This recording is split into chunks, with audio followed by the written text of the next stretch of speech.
Channel చూస్తున్నటువంటి రైతు సోదరులకు స్వాగతం సుస్వాగతం. నా పేరు డాక్టర్ పివి రమేష్ బాబు.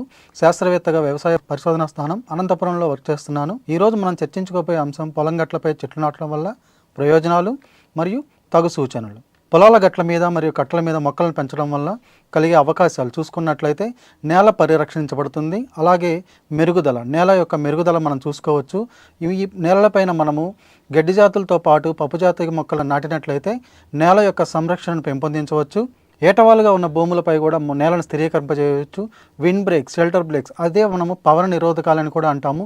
ఈ మొక్కలు ఎత్తైన మొక్కలు పొలం గట్ల మీద నాటడం వల్ల గాలి యొక్క వేగాన్ని తగ్గించేసి దానివల్ల కలిగే నష్టాలు ఏవైతే ఉంటాయో బాష్పీభవనం అంటే నీటి యొక్క వృధా కానివ్వండి, ఇలాంటివన్నీ తగ్గిస్తుంది.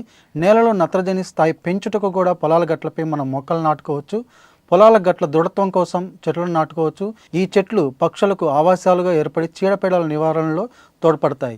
పొలాల గట్లు లేదా సరిహద్దులలో మొక్కలు నాటడం వల్ల మనకు పొలం యొక్క సరిహద్దును కూడా తెలుసుకొనవచ్చు. పొలం గట్లపై పెంచుటకు ఎంచుకున్న చెట్లకు ఉండవలసిన లక్షణాలు చూసుకున్నట్లయితే మొక్కలు నిటారుగా పెరిగే లక్షణం కలిగి ఉండాలి.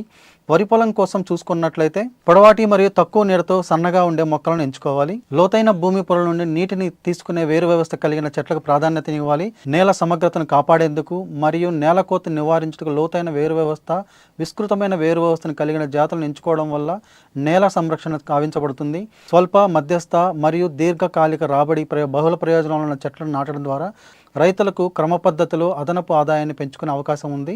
చెట్ల వేర్లు కాలువగట్లను బలోపేతం చేసే విధంగా, కలుపు మొక్కలను పెరుగుదలను అణిచివేసే విధంగా, బాష్పీభవనం ద్వారా నీటి వృధాన్ని తగ్గించడానికి అనువుగా ఉండే మొక్కలను ఎంచుకోవాలి.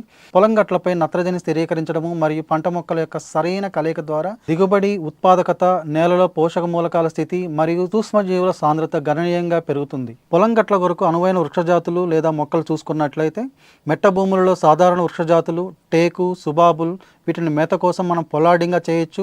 తాటి చెట్లు, కొబ్బరి చెట్లు, ముల్ల, తుమ్మ, సరుగుడు, ఈ చెట్లు ఎక్కువగా మనం పొలగట్లపైన వేసుకునవచ్చు. సుబాబులు మరియు తుమ్మ మొక్కలు ఎక్కువగా పొలాల గట్లపై రక్షణ కవచంలా పెంచడం వల్ల తేమ రక్షణ మరియు పోషక మూలకాల సంఖ్య అధికమవుతుంది. ఇసుక నేలల్లో చూసుకున్నట్లయితే సరుగుడు మొక్కలు వేసుకునవచ్చు. నదీ తీర తోటల్లో పొలం గట్లపై చూసుకున్నట్లయితే తుమ్మ, ముళ్ళ చెట్లు కానివ్వండి, వాటిని మనం ఫారం కంప చెట్లు అని కూడా అంటాం, ఇవి వేసుకొనవచ్చు. కొన్ని ప్రదేశాలలో అదే వర్షాధార వ్యవసాయ ప్రాంతాలలో చూసుకున్నట్లయితే వేప, తుమ్మ మరియు నీలగిరి చెట్లు నాటడం ప్రధానంగా ఉంటుంది. కొన్ని సందర్భాల్లో చిన్న మరియు సన్నకారు రైతులు పండ్ల దిగుబడినిచ్చే చెట్ల జాతులకు లేదా పొలాల గట్లపై కలప మరియు పండ్ల దిగుబడినిచ్చే చెట్ల జాతిని కూడా ఈ రెండింటిని మనం మిశ్రం చేసుకొని పొలం గట్లపైన వేసుకొనవచ్చు. సాధారణంగా పంట పొలాల క్రింది జాతులు మనకి ఏవైతే మీకు చూపించబడిన ఈ జాతులు సిఫార్సు చేయబడ్డాయి, వీటిని వేసుకొనవచ్చు. పొలాల గట్ల కోసం అయితే మీరు చూసుకున్నట్లయితే అశోక చెట్లు కానివ్వండి, కొండ గన్నేరు కానివ్వండి, వేప, సరుగుడు, వెదురు, టేకు, దిరిసిన చెట్లు, సుబాబుల్, తురాయి చెట్లు, వీటినంతా మనం పొలాల గట్ల కోసం వేసుకొనవచ్చు. అదే అంతర్గత పొలాల గట్ల కోసం చూసుకున్నట్లయితే సుబాబుల్ కానివ్వండి, తంగేడు, ఎర్రజీలుగా, మునగ, గానుగా, మాద్రి చెట్టుని మనం గ్లైరిసీడియా కూడా అంటాము, అవిసె మొక్కలు కూడా వేసుకోవచ్చు. ఈ రెండిటి మొక్కల్లో మీరు చూసుకున్నట్లయితే మనము ఎక్కువగా పచ్చిరొట్ట ఎరువులుగా ఉపయోగించే మొక్కలు కూడా ఉన్నాయి. ఈ పచ్చిరొట్ట మొక్కలు మనం ఏం చేసుకోవచ్చు అంటే పొలాలలో కలిదునడం వల్ల పొలాలలో పోషక మూలకాల సంఖ్య అనేది పెంపొందించవచ్చు. పొలాల గట్లపై మొక్కలు నాటేటప్పుడు పాటించవలసిన పద్ధతులు చూసుకున్నట్లయితే మొక్కల పొదలను కంచెలాగా ఉపయోగించి సరిహద్దుల్లో తోటల లేదా పొలాల కోసం నారు వేసేటప్పుడు పశువులను దూరంగా ఉంచాలి. పెద్ద చెట్లను సరిహద్దు గట్లపై నాటవచ్చు మరియు తరచుగా పండించబడే చిన్న చెట్లను అంతర్గత గట్లపై నాటవచ్చు. పొలాల గట్ల మీద కట్ల మీద మొక్కలు పెంచడం వల్ల రైతులకు ప్రయోజనాలు తీసుకున్నట్లయితే దీన్ని 3 రకాలుగా విభజించుకోవచ్చు. 1 స్వల్పకాలిక ప్రయోజనాలు, 2 మధ్యకాలిక ప్రయోజనాలు, 3 దీర్ఘకాలిక ప్రయోజనాలు. ఒక్కొక్కటిగా చర్చించుకుందాం. స్వల్పకాలిక ప్రయోజనాలు చూసుకున్నట్లయితే రైతులు అధిక సాంద్రతతో చెట్లను పొలాల్లో నాటడం వల్ల తక్కువ సమయంలో కార్బన్ అనేది నేలలో సమీకరించేందుకు, స్థిరీకరించేందుకు మరియు వేగంగా పెరుగుతున్న చెట్లు ఖనిజ నత్రజనిని మట్టిలో విడుదల చేస్తాయి. దీని వలన భూములు చాలా సారవంతంగా అయిపోయి నేల కోతను నివారించడం జరుగుతుంది.